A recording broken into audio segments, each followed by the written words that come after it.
Voici une Alfa Romeo Giulia qui a le démon, et on peut le dire rien qu'à la regarder. Voici l'édition Luna Rossa. Luna Rossa, si ça vous parle pas, c'est Prada qui est derrière.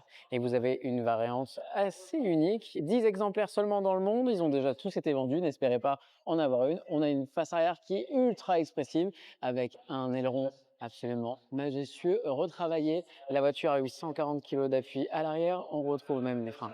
Ah, regardez, les étriers avec les disques ventilés, des jantes qui partent du rouge et qui se font dans le noir. On aura évidemment du carbone sur le côté. À l'intérieur, ça a été légèrement retravaillé. Puis regardez-moi cette face avant absolument impressionnante. Elle est majestueuse à l'avant. Regardez-moi ça. On a une voiture qui vraiment ne vieillit pas, peu importe les années. Hop là!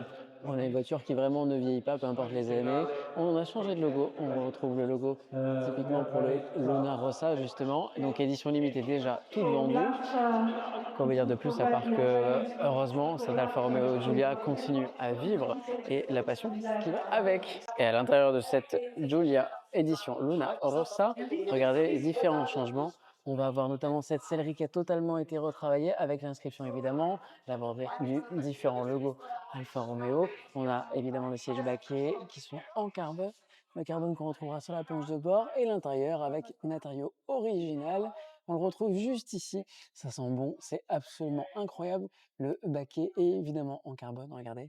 Et puis on retrouve ce joli logo en édition limitée lui aussi.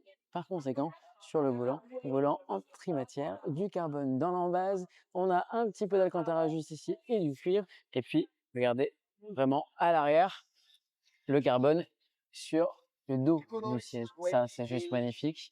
À l'arrière, on a quelque chose d'un petit peu plus traditionnel, mais on retrouve quand même le logo Luna Rossa. Et puis, bien évidemment, c'est une version quadri, donc on a aussi le toit en carbone.